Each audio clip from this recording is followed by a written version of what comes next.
Terima kasih.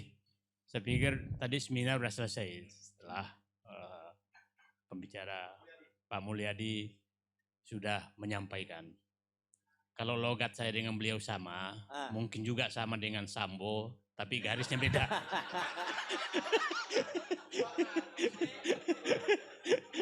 Logatnya maksudnya. Bangsa Bugis sama bangsa Bugis, bangsa Bugis sama kan? Pak Gatot yang kami hormati, Pak Kaban, Pak Fathia Ramsah, Bapak-bapak semua. Menggugah pertanyaan ini sebenarnya, apakah negeri ini masih selamat dengan sistem yang ada sekarang? Saya sih semakin hari malah bangsa ini semakin tergerus sendi-sendi kehidupannya, digerus dengan sistem yang ada sekarang. Saya selalu berpikir begini, Pak, negara ini dijaga keberadaannya oleh rakyatnya, oleh lembaga negaranya, oleh hukum, dan oleh paling tinggi etika. Itu yang menjaga negara ini ada. Nah, saya melihat ini semua hilang. Jadi, saya mulai contoh dari lembaga negara. Saya, Bapak ahli politik, mohon nanti saya dikoreksi. Saya melihat begini. Kekuasaan dan partai politik sekarang itu betul-betul tujuan adalah mengkooptasi negara dan lembaga-lembaga negara, bukan membangun dan memelihara lembaga negara. Semua lembaga negara dikooptasi oleh kekuasaan dan oleh partai politik. Awal reformasi kita membentuk banyak lembaga negara untuk menjaga kekuasaan. Dibentuklah Mahkamah Konstitusi, dibentuklah KPK, dibentuklah Komisi Yudisial, kemudian dibentuk berbagai lembaga negara untuk menjaga kekuasaan. Tapi itu hanya beberapa tahun kemudian lembaga negara ini satu demi satu dikooptasi dengan kekuasaan. Coba kita bayangkan Badan Pemeriksa Keuangan dulu, walaupun Pak Harto itu dianggap otoriter, satu tangan, tapi tidak pernah dia menempatkan partai politik di Badan Pemeriksa Keuangan. Tidak pernah. Tidak pernah Pak Harto menempatkan orang partai politik di lembaga hukum. Tidak pernah. Tidak pernah. Karena dia ingin lembaga negara ini dan tidak pernah mempolitisir lembaga-lembaga negara. Tapi sekarang ada sangat tidak masuk akal bagi saya bahwa anggota BPK itu dari partai politik. Bagaimana logikanya seorang partai politik memeriksa keuangan kekuasaan yang dari partai politik juga? BPK di depan mata kita dilakukan hal yang sama, dikooptasi. Nah, hampir semua lembaga negara dikooptasi oleh kekuasaan dan partai politik. Jadi saya menyatakan kekuasaan sekarang itu adalah memangsa negaranya. Sedang memangsa negaranya sehingga yang ada nanti bukan negara, Pak, tapi kekuasaan. Kekuasaan bisa pemerintah, bisa bukan pemerintah. Bisa pemerintah hanya boneka, kekuasaannya ada yang diuraikan tadi. Dan saya lihat itu yang sedang berpraktek sekarang. Saya bukan ahli politik, saya melihat betul-betul ini terjadi. Nah, coba kita bayangkan, Pak, dengan sistem sekarang. Saya selalu menyatakan, buat apa sih ada 570 anggota DPR? Dengan sistem fraksi? Kan gak ada gunanya, Pak. Apa kata ketua fraksi, itulah kata anggota DPR. Anggota DPR bicara itu sepertinya hanya ruang untuk bernegosiasi. Nah, setelah kencang dibawa, ketua fraksi ketemu. Setelah ketua fraksi ketemu, melapor ke ketua umum. Ketua umum memerintahkan A, maka terjadilah A. Itulah terjadi di praktek pembuatan undang-undang. Sehingga saya ingin menyatakan bahwa yang terjadi sekarang sebenarnya adalah kekuasaan sedang berjalan dengan dua pilar utama, yaitu berupaya mengobjektifkan kepentingan subjektif kelompoknya. Jadi kalau dia punya kepentingan A, maka dia berusaha mengobjektifkan itu dengan berbagai cara.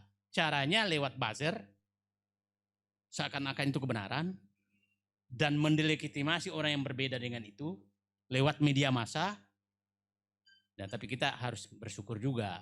Kemarin ada indikasi menarik nih. Setelah geng Sambo terbongkar, ini buzzer agak berkurang nih Pak. Karena saya kan pusat serangan buzzer. Ya, saya pusatnya serangan buzzer tuh. Ini agak berkurang buzzer ini sejak geng Sambo terbuka. Ya. Nah, jadi saya punya analisis, siapa tahu sebenarnya dari sana sumbernya. Dari sana sumbernya ini, karena indikasi kalau dijadikan delik ya silakan aja, tapi kan saya hanya menyatakan bahwa serangan buzzer ke akun Said Didu berkurang setelah geng Sambo terbongkar. Nah, itu saja. Tapi ada juga salah satu capres kegiatannya agak berkurang. Ya, bukan capres, yang ingin mencalonkan diri sebagai presiden, bakal calon atau merasa calon. Merasa calon, itu kegiatannya juga berkurang dengan ini. Jadi ya kita bersyukur juga, bukan bersyukur. Kita menghormati dan menghargai pengorbanan nyawa Brigadir J. Siapa tahu tetesan darah beliau membersihkan negeri ini. Kita tidak bisa menduga.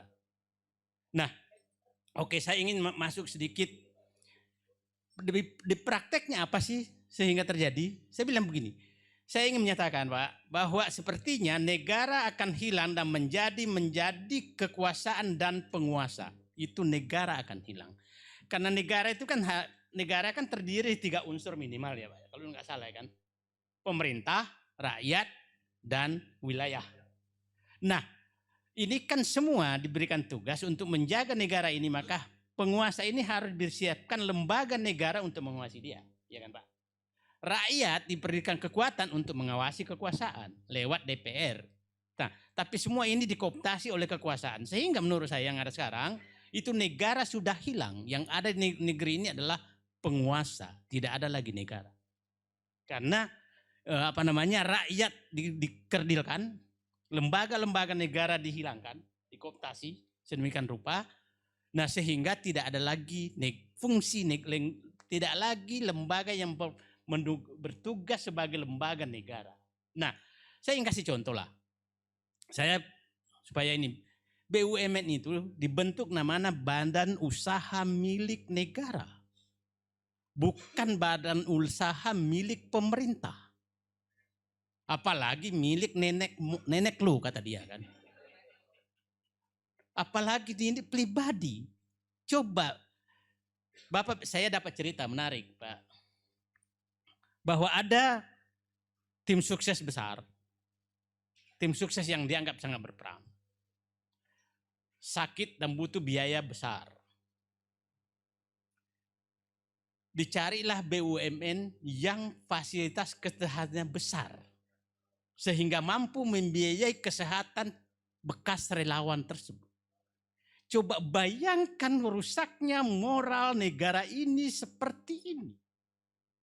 Bukan karena orang itu untuk memperbaiki BUMN, tapi karena orang ini harus berobat. Sehingga dicarikan BUMN yang mampu mengobati. Itu kan uangnya Said Didu ada di situ. Kenapa uangku dipakai mengobati orang yang logika mana gitu loh Pak. Nah, itu saya bilang, saya dapat informasi seperti itu. Dan kita lihat, BUMN sekarang ini hanya tempat parkir para politisi yang gagal caleg. Kalau gagal caleg, maka dijadikan komisaris BUMN. Crazy menurut saya. Crazy. Nah, coba bayangkan Pak. Ada, nanti delik lagi kalau kena. Ada calon DPR gagal diangkat jadi komisaris BUMN. Setelah Sudapilnya meninggal, dia balik jadi anggota DPR hanya 3 bulan jadi komisaris BUMN. Ini jadi nah bancakan seperti ini menurut saya ini harus dihentikan. Nah, saya nggak enak sih kalau cerita. Saya waktu masuk sesmen BUMN itu ada 972 CV di meja saya, Pak Batiar. CV dari relawan. Relawan juga namanya dulu. Aku menghadap atasan saya dan atasan saya. Pak, dari 922 ini sudah kubuang ke tong sampah 927, saya bilang. Kenapa kau buang? Sampah semua. Saya bilang. Sampah semua. Marahlah. Kalau gitu minggu depan kau diberhentikan, nggak apa-apa. Daripada BUMN rusak, mending aku yang berhentikan. Nah, karena begitu BUMN di. Nah, coba di mana sih etikanya? Saya begini, Pak. Kalau orang yang paling tinggi itu adalah etika. Kalau seorang pemimpin sudah melanggar etika, bagi saya adalah di depan saya adalah 0. Karena faktor pengalih etika itu 0. Kalau pelanggaran hukum masih tambah kali kurang, tapi kalau etika bagi saya 0. 0. Nah, bagaimana etikanya? Menteri BUMN memasang seluruh fotonya di seluruh ATM. Di mana logikanya? Datang kita ke bandara, foto dia juga. Datang kita kemana, foto dia juga. Maksud saya begini, hati seseorang kalau sudah melanggar etika, jangan pernah percaya bahwa dia akan memperbaiki bangsanya. Titik bagi saya. Nggak mungkin. Bullshit bagi saya. Nah, saya begini menyatakan. Saya orang ditanya, kenapa sih Anda tidak mengundurkan diri? Kan saya disangka di Twitter kan selalu dikatakan dipecat. Saya bukan dipecat, mengundurkan diri. Karena saya masih ingat, kebetulan bapak saya itu perintis kemerdekaan, maka saya jadi tadi, ya Allah, arwah bapak saya melihat joget di istana, kira-kira seperti apa dia gitu. Arwah bapak saya ingat. Bapak saya perintis kemerdekaan kok melihat begini, padahal mungkin cita-cita bapak saya enggak begitulah. Mungkin. Nah, bapak saya menyatakan, sumber segala kejahatan adalah kebohongan. Jadi saya ditanya, kenapa kamu mengundurkan diri? Saya melihat bahwa rezim sekarang ini rezim kebohongan. Itu pernyataan saya. Dan Pak Bahtiar Hamzah nanti kalau izinkan saya, kalau memungkinkan, saya masih punya cita-cita membuat patung kebohongan SK. Itu cita-cita saya, Pak. Itu saya masih bercita-cita terus untuk membuat itu. Untuk generasi akan datang, janganlah ini dibangun di atas pondasi kebohongan. Karena pasti hancur. Oke. Saya ingin memberikan contoh sedikit supaya jangan sampai dikatakan bohongan. Saya contoh begini. Kemarin yang angka subsidi Pak dikeluarkan terus 502 triliun. Ya, itu 502 triliun. Angka ini padahal di angka di APBN 2022 itu hanya 14,6 triliun. Angka 502 ini dari mana? Nah begini Pak, di dalam namanya APBN ada namanya subsidi dan dimunculkan sekarang istilah kompensasi. Nah di Undang-Undang BUMN memang bunyinya menyatakan apabila pemerintah memberikan penugasan kepada BUMN maka diberikan kompensasi. Tapi kompensasi diwujudkan dalam bentuk subsidi.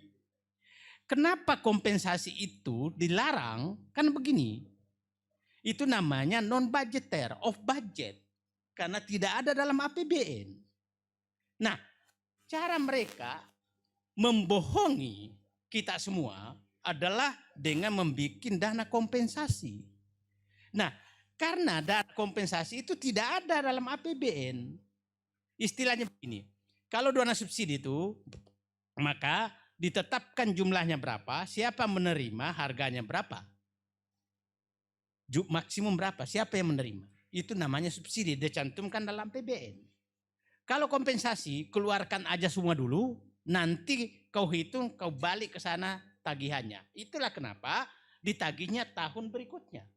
ini kan melanggar undang-undang Pak. Nggak boleh sama sekali pemerintah membuat utang ke siapapun tanpa persetujuan DPR. Tidak boleh Pak Bahtiar Ramsah paham, nggak boleh. Gitu loh Pak. Nah ini ratusan triliun dibikin utang tanpa persetujuan DPR. Tapi DPR-nya juga kan ya enggak. Nah jadi istilah subsidi oleh presiden itu adalah kesalahan dan kebohongan. Karena itu adalah kompensasi. Di mana kebohongannya? Itu kompensasi. Yang kedua, itu beberapa tahun. Dan di dalamnya bukan BBM. Yang paling besar itu subsidi gas, LPG, bukan BBM. Nah, cara-cara membohongi seperti ini. Jadi pekerjaan saya paling berat sebenarnya Pak adalah tiap hari, tiap detik itu kuintip kebohongan apa lagi dibuka. Yang aku harus buka. Itu tugas saya. Tugas saya tuh ya. Jadi, nah setiap ini terpaksa saya harus ini bohong lagi, ini bohong lagi, ini bohong lagi. Gitulah. Nah contoh umpamanya. Saya kasih contoh lah. Kinerja BUMN dikatakan bagus. Ya kan Pak? Dikatakan bagus. Coba lihat.